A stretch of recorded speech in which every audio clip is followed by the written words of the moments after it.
যে শয়তান জিন জাতির মধ্যে যেমন আছে, মানব জাতির মধ্যেও তেমনি শয়তান আছে। আমরা সূরা আন-নাস যখন তেলাওয়াত করি, শেষের আয়াতটা হচ্ছে মিনাল জিন্নাতি ওয়ান নাস, অর্থাৎ জিন এবং মানুষ শয়তানের অনিষ্ট থেকে হে আল্লাহ আমি তোমার কাছে আশ্রয় প্রার্থনা করছি। তাহলে এই বাক্য দিয়ে কিন্তু কোরআন শেষ হয়ে গেল। তাহলে কোরআনের শেষ আয়াত আল্লাহ তাআলা বোঝাচ্ছেন যে এই কোরআন তেলাওয়াতের সময়ও তোমার কাছে জিন শয়তান এবং মানুষ শয়তান ওয়াসওয়াসা দিতে আসবে, কাজে তুমি আল্লাহ তাআলার কাছে এই দুই ধরনের শয়তানের অনিষ্ট থেকে কি করো, আল্লাহ তাআলার কাছে আশ্রয় প্রার্থনা করো। হযরত আবু যর গিফারী রাদিয়াল্লাহু তাআলা আনহু তিনি এক ব্যক্তিকে বললেন, তুমি কি মানুষ শয়তান থেকে আল্লাহ তাআলার নিকট আশ্রয় প্রার্থনা করেছো? তখন সে লোকটা বলল যে মানুষেরও কি শয়তান আছে, অর্থাৎ মানুষের মধ্যেও কি শয়তান আছে? তিনি বললেন যে হ্যাঁ, মানুষের মধ্যেও শয়তান আছে। এরপরে তিনি একটা আয়াত তেলাওয়াত করলেন। সেই আয়াতটা হচ্ছে এই, ওয়াকাযালিকা জাআলনা লিকুল্লি নাবিয়্যিন আদুওয়ান শায়াতিনাল ইনসি ওয়াল জিন্ন, এভাবে আমি প্রত্যেক নবীর জন্য মানুষের মধ্যে এবং জিনদের মধ্যে থেকে শয়তানদেরকে প্রত্যেক নবীর জন্য আমি শত্রু বানিয়ে দিয়েছি। তাহলে আদম আলাইহিস সালাম থেকে শুরু করে মুহাম্মদ সাল্লাল্লাহু আলাইহি সাল্লাম পর্যন্ত যত নবী রাসূল পৃথিবীতে এসেছে, এই সমস্ত নবী রাসূলের শত্রু হচ্ছে জিন শয়তান আর মানুষ শয়তান। এবং এখানে আল্লাহ তাআলা আগে মানুষ শয়তানের কথাই বলেছেন। ইউহি বা'দুহুম ইলা বা'দিন সুখরুফাল কওলি গুরুরা, তারা পরস্পরকে ধোঁকা দেওয়ার জন্য অত্যন্ত চমকপ্রদ কথা, সুখরুফাল কওল মানে হচ্ছে অত্যন্ত সৌন্দর্যপূর্ণ কথা, খুব মিষ্টি কিন্তু ভেতরে বিষ। এমন ভাবে মঞ্চে উঠে এত সুন্দর সুন্দর কথা বলবে, মনে হবে যে আল্লাহর ফেরেশতা নেমে আসছে নাকি, কিন্তু তার উদ্দেশ্য, তার কথার মর্ম সম্পূর্ণ ইসলাম বিরোধী, সম্পূর্ণ ধর্ম বিরোধী, রাষ্ট্র বিরোধী, সমাজ বিরোধী। দেশ জাতি মুসলমানদের কিভাবে ক্ষতি করা যায় এইরকম কথাগুলো সে বলে।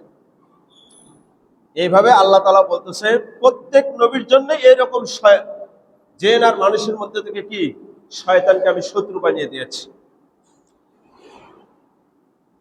ওয়ালাউ শাআ রাব্বুকা মা ফাআলুহু ফাদারহুম ওয়া মা ইফতারুন, আল্লাহ তাআলা বলতেছেন যদি আল্লাহ তাআলা ইচ্ছা করতেন, তোমার রব যদি চাইতেন, তাহলে তারা এগুলো শয়তানি করতো না।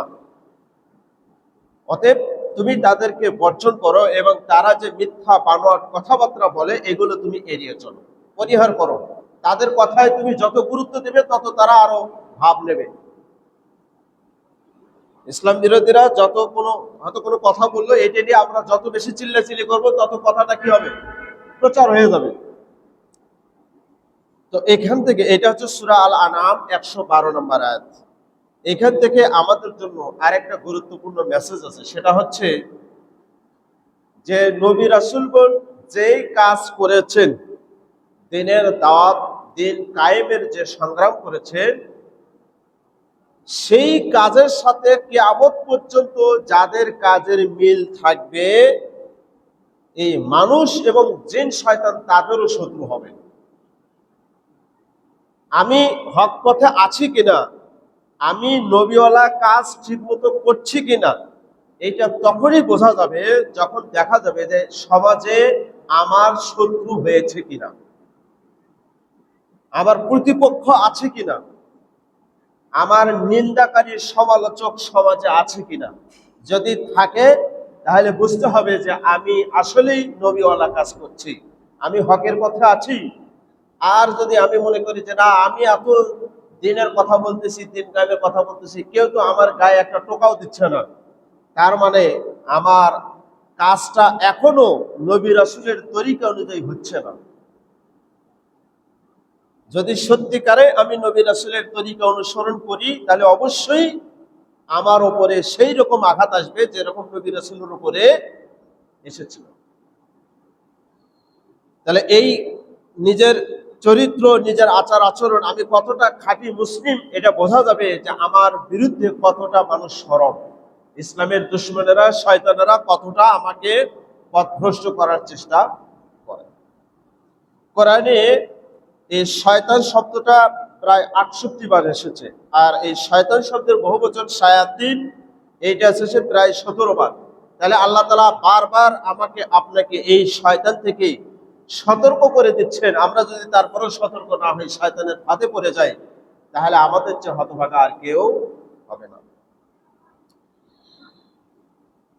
এরপরে শয়তানের আরো পরিচয় দিয়ে আল্লাহ তাআলা বলেছেন, আল্লাযীনা আমানু ইউকাতিলুনা ফি সাবিলিল্লাহ ওয়াল্লাযীনা কাফারু ইউকাতিলুনা ফি সাবিলিত তাগুত। যারা ঈমানদার তারা জিহাদ করে, তারা লড়াই করে, সংগ্রাম করে আল্লাহ তাআলার পথে। কার পথে? আল্লাহ তাআলার পথে। আর যারা কাফের তারা সংগ্রাম করে তাগুতের পথে। এখন তাগুত কি? তাগুত মানে, যেহেতু আগে আল্লাহ তাআলা বলেছেন আল্লাহর পথ, তাহলে আল্লাহ তাআলার পথ বাদে যত পথ আছে সবই তাগুত। মানে পথ দুটেই, হয় আল্লাহর পথ না হলে তাগুতের পথ। তাহলে আমি যদি আল্লাহর পথে চলি, তাহলে আমি আল্লাহর পথে আছি, ঈমানদার। আর আমি যদি আল্লাহর পথে না চলি, তাহলে অন্য যে কোনো পথে চলি না কেন সেটাই তাগুত। আমি যদি আল্লাহর জমিনে আল্লাহর দ্বীন কায়েমের সংগ্রাম করি, তাহলে আমি আল্লাহর পথে। আর আল্লাহর দ্বীন কায়েমের সংগ্রাম বাদে অন্য যে কোনো দল করি না কেন সেটাই তাগুত। সেটাই কি? তাগুত। অর্থাৎ আমি হয় আল্লাহর পথে থাকবো, না হলে আল্লাহর পথে থাকবো না। আল্লাহর পথে না থাকার অর্থই হচ্ছে আমি তাগুতের পথে আছি।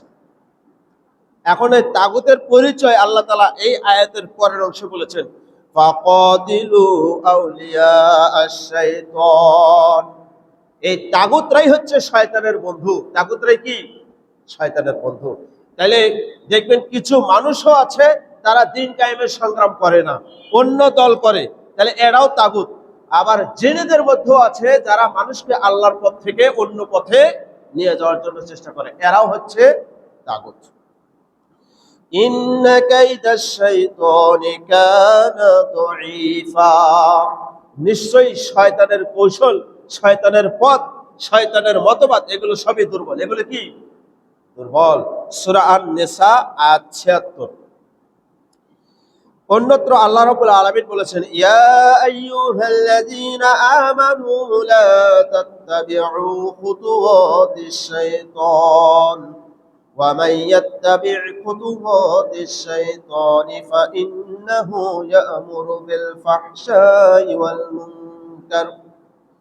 হে মুমিনগণ, তোমরা শয়তানের পথাঙ্ক অনুসরণ করবে না।